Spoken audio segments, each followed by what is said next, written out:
Coucou tout le monde. Aujourd'hui je viens vous faire un petit tag. Il s'agit du tag Les 7 péchés capitaux que Bible Kids Bible a repris pour la francophonie. Donc je commence tout de suite. Enfin je recommence en fait parce que c'est la deuxième vidéo. Donc par le péché de l'avarice pour lequel nous devons dire quel est le livre le plus cher de notre bibliothèque et le livre le moins cher.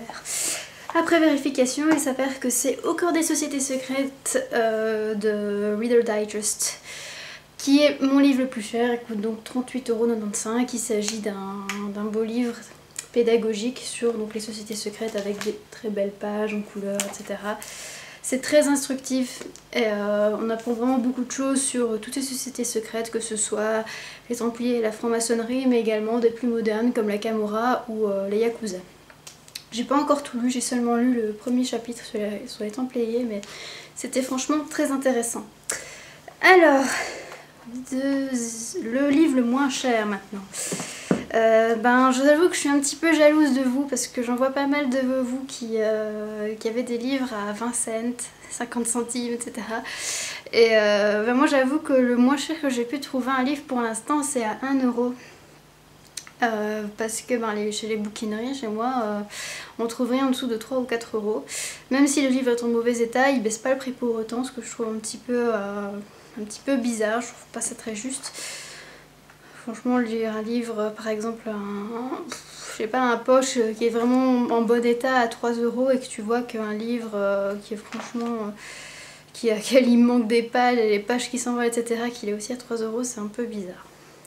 Enfin bref, donc le livre le moins cher que j'ai pu prendre, c'est des livres à 1 € à la Fnac. Il y avait des affaires donc sur les occasions et donc les poches coûtaient 1 €. Donc là j'en ai profité, j'en ai pris pas mal, donc je vous en montre un.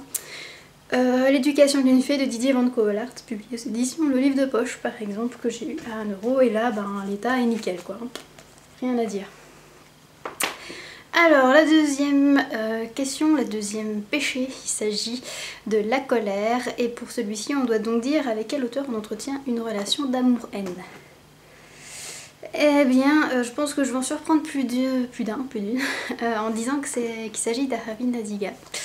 Parce qu'Aravind Adiga, beaucoup savent que je suis une fan absolue de son livre Le Tigre Blanc, publié aux éditions 10-18, qui est pour moi le meilleur livre de tous les temps. Non, c'est franchement mon livre préféré et ça le reste, même si je l'ai lu maintenant il y a 2 ans, il reste mon livre préféré, il reste celui qui me laisse le meilleur souvenir. C'est un livre que je recommande tout le temps, et enfin voilà, l'immense coup de cœur que ça a été ce livre.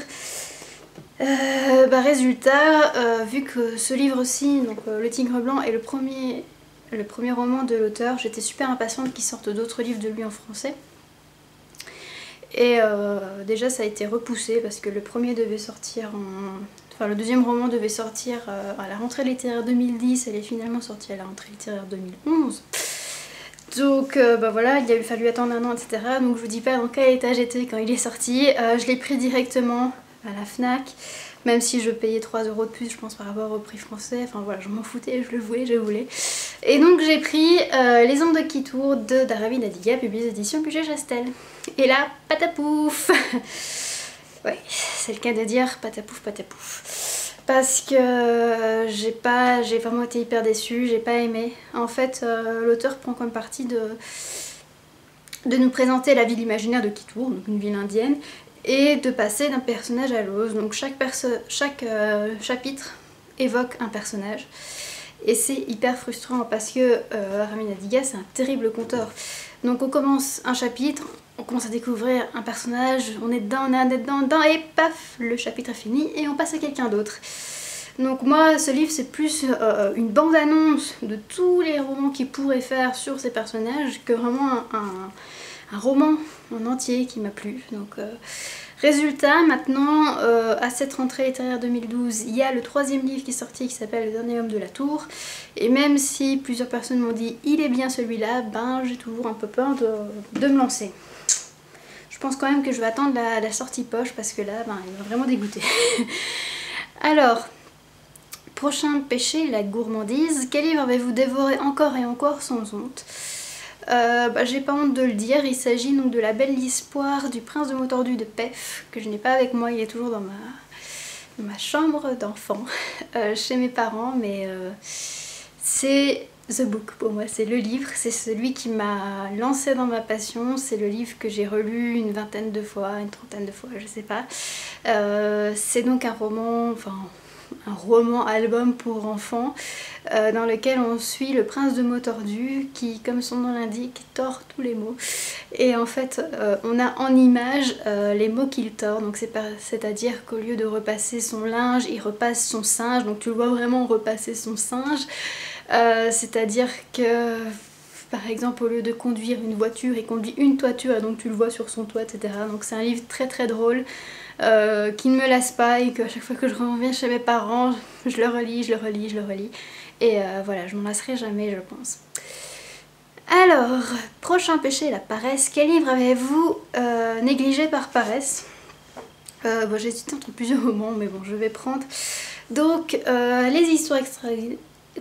les histoires extraordinaires d'Edgar Allan Poe, qui est un peu aussi un auteur amour-haine. Faut bien l'avouer. En fait, j'adore ces histoires, franchement. Je trouve que ces idées sont excellentes. Quand j'y repense, je me dis waouh, l'histoire elle était vraiment géniale, c'était ça. Mais quand je lis du Poe, je m'ennuie grave. Je trouve son style totalement imbuvable et franchement, si je lis deux pages en une journée de Poe, je suis déjà hyper contente de moi parce que j'arrive pas quoi. C'est vraiment dur pour moi. Donc pour l'instant j'ai lu que la première nouvelle. Il s'agissait donc du double assassinat de la rue Morgue. Vous voyez, je suis pas loin, je suis à la page 88 depuis plus d'un an je pense. J'ai peur de me remettre dedans parce que je sais que je vais souffrir pendant que je lirai, mais je sais qu'après je serai contente de l'avoir lu parce que l'histoire m'aura plu. Et oui, les grands dilemmes de la vie de blogueuse. Enfin bref. L'orgueil. Maintenant, de quel livre parlez-vous pour vous faire mousser? J'ai mis un petit peu de temps à comprendre ce qu'on voulait dire par se faire mousser en fait, mais ça bon, je pense que j'ai compris.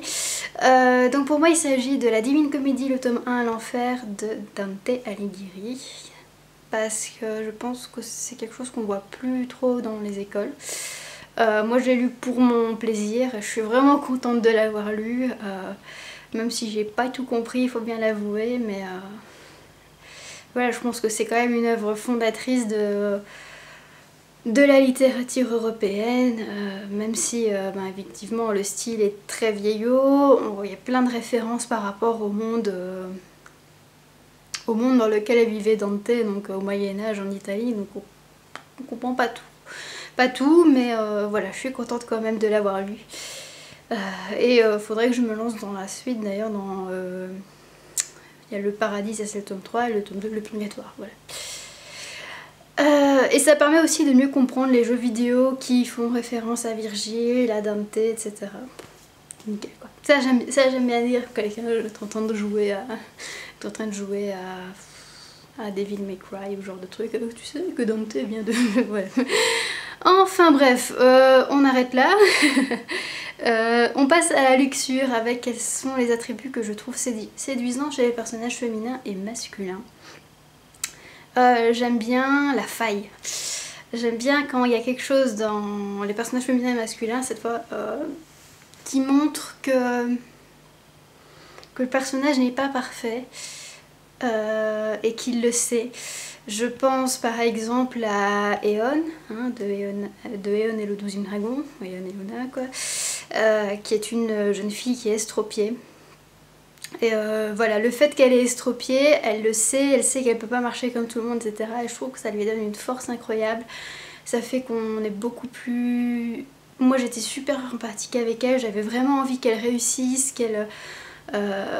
voilà, alors que les personnes trop parfaites, je pense par exemple, je sais pas moi, Elena dans le Journal d'un vampire, trop la blonde populaire, nanana, que tout va bien pour elle, enfin j'arrive pas à m'accrocher à ce genre d'individu, j'ai juste envie qu'il comment dire, qu'il tombe quoi, qu'il leur arrive un truc méchant pour qu'ils se rendent compte que la vie c'est pas comme ça, que tout le monde, qu'il y a personne de parfait, qu'il y a personne qui est voilà.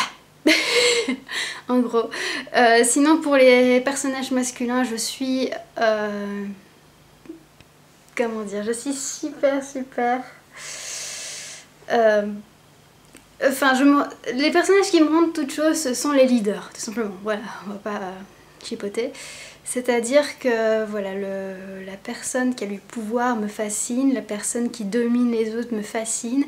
Voilà, dans toutes les séries que je peux lire, en général, ça va être du leader que moi je tombe follement amoureuse.